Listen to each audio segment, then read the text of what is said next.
Bonjour et bienvenue dans cette deuxième vidéo de notre série de vidéos sur la théorie des probabilités, niveau licence 2 éco-gestion.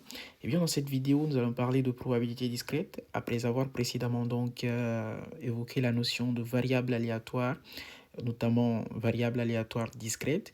Eh bien, il était important de parler de probabilité discrète et principalement de donc la notion de probabilité liée à un événement et également de quelques formules élémentaires liées aux probabilités discrètes. Entendez donc par probabilité discrète des probabilités qui concernent des variables aléatoires discrètes. Donc dans cette vidéo et dans euh, les prochaines vidéos qui parleront de probabilité discrète, nous n'allons parler que de variables aléatoires discrètes pour le moment. Intéressons-nous par exemple à un lancer de dés de 6 phases. Eh bien, pour un événement A qu'on va nommer par exemple obtenir 1, eh bien, pour cet événement-là, on peut y associer une probabilité A qui sera nulle autre que 1 sur 6. C'est-à-dire on a une chance sur 6, étant donné qu'on a 6 faces, on a une chance sur 6 d'obtenir 1 en lançant le dé une fois. En lançant le dé une fois. Et cela sous des conditions, sous des hypothèses, sous une hypothèse de dés non truqués. En fait, il faudrait que le dé, pardon, il soit non truqué. Et donc, on parle d'hypothèse d'équiprobabilité. Équiprobabilité. En fait, l'équiprobabilité, c'est une hypothèse toute simple. Il faudrait en fait que tous les éléments de cet ensemble oméga aient la même probabilité de réalisation. Et donc que le dé ne soit pas truqué. Par exemple, s'il y a un poids, si le 1 il est pondéré par rapport au 2 ou par rapport au 3, 4, 5, 6. Par exemple, si on met un poids sur la face 1, de telle sorte que, par exemple, une autre face soit privilégiée, que la face 1 soit en bas, lorsqu'on le lance, en fait, que le dé il retombe sur la face 1. Et dans ce cadre-là, en fait, on ne peut pas parler de probabilité de réalisation de 1 qui est égale à 1 sixième parce qu'en fait, le dé il est truqué et donc il n'y a pas équiprobabilité. Les éléments n'ont pas la même chance, la même probabilité de réalisation. Et en se plaçant dans un contexte donc d'équiprobabilité, dans l'hypothèse d'équiprobabilité, on peut donc dire que la probabilité de réalisation de l'événement A, c'est-à-dire obtenir 1, est de 1 sixième.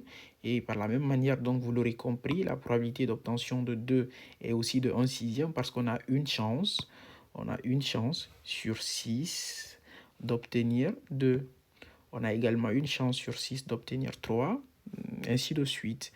Euh, Également, si par exemple nous nous intéressons à une pièce, à deux pièces d'ailleurs, intéressons-nous à deux pièces qu'on lance, deux pièces qu'on lance, et on s'intéresse à la variable aléatoire x qui associe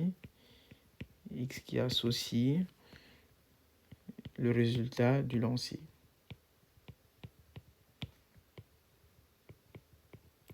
X qui associe le résultat du lancer, eh bien l'univers, ça serait quoi? Si on lance deux pièces en même temps, soit on a pile-pile, soit on a pile face, soit on a face pile, soit on a face face.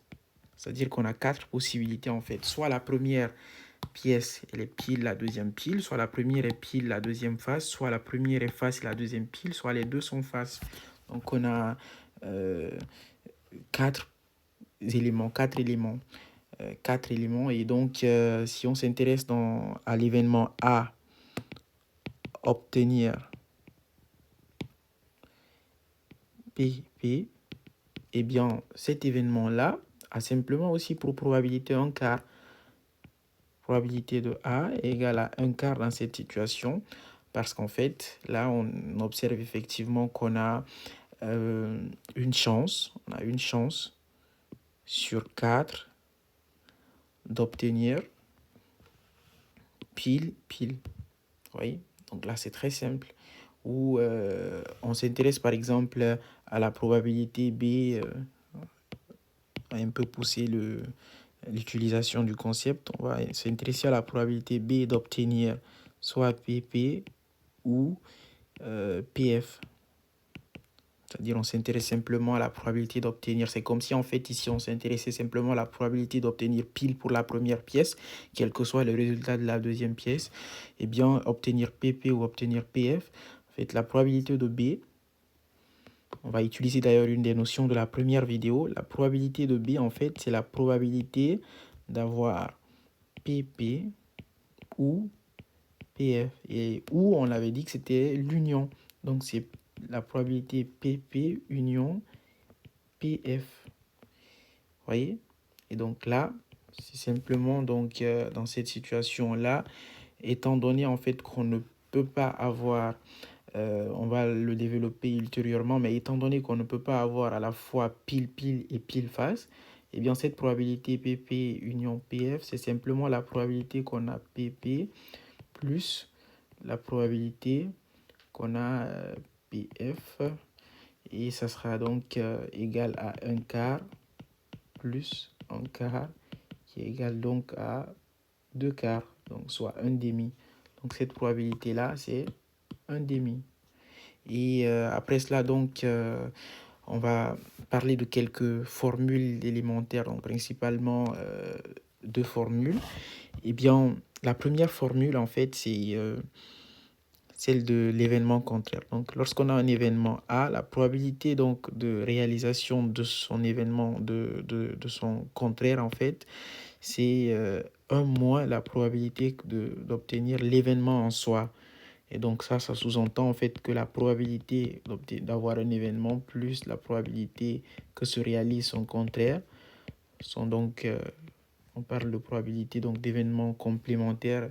Donc probabilité de A plus probabilité de A bar, donc l'événement contraire est toujours égal à 1. De cette même manière, donc la probabilité que se réalise l'événement contraire, c'est 1 moins la probabilité que se réalise l'événement. Et de cette même manière, donc, on peut également parler de la formule de l'union. Donc la probabilité de A union B, en fait, c'est égal à P de A plus P de B moins P de A inter B. En fait, lorsque vous avez simplement là deux événements A et B, en fait, la probabilité d'obtenir A ou B, entendez par ou en fait, les deux ne sont pas réunis. En fait, les deux événements, on ne veut pas l'occurrence simultanée des deux événements. On veut simplement soit avoir A, soit B. Donc, la probabilité d'avoir A ou B, en fait, c'est cet espace-là. C'est la probabilité donc d'obtenir A. Donc, cet espace-là, plus la probabilité d'obtenir B. Oui. Donc, si vous voulez, on va le faire. On va commettre cette erreur d'écrire comme ça. La probabilité donc d'obtenir A. La probabilité d'obtenir B. Donc, les deux.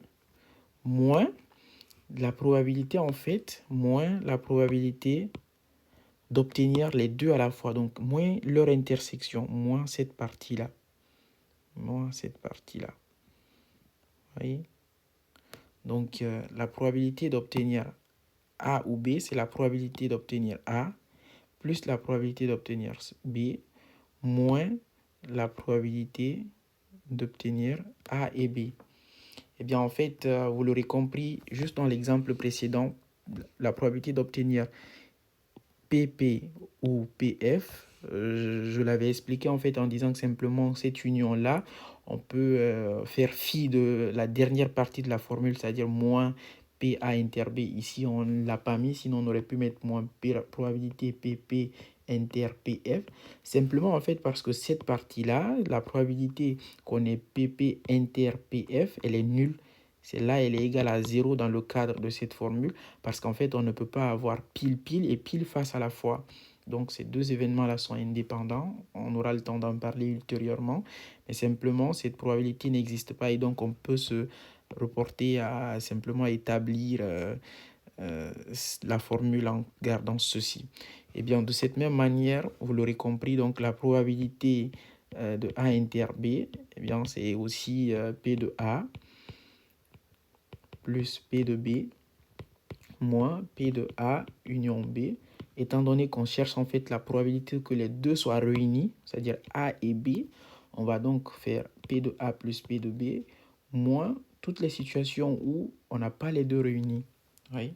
Donc c'est très simple et voilà un peu tout ce que je voulais aborder avec vous dans ce cours. Donc on a parlé de probabilité discrète, on a abordé la notion en parlant donc de probabilité liée à un événement.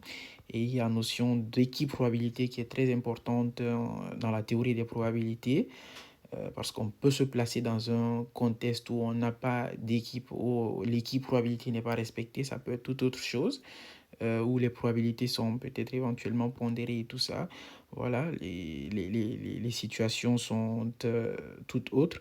Et après cela, nous avons parlé également de quelques formules élémentaires où on a parlé donc de la formule de l'événement, de la probabilité, pardon, de l'événement contraire, qui est au moins la probabilité de l'événement en soi, et la probabilité donc de A union B aussi, qui est égale à P de A plus P de B moins P de A inter B. Et de cette même manière, on retrouve la formule de P de A inter B simplement en la tirant. Faisant un calcul mathématique, on tire P de A inter B, on aboutit à cette formule et voilà. Donc, merci beaucoup et on se retrouve à la prochaine vidéo pour parler d'autres choses, pour parler de probabilité, de théorie des probabilités. Merci bien.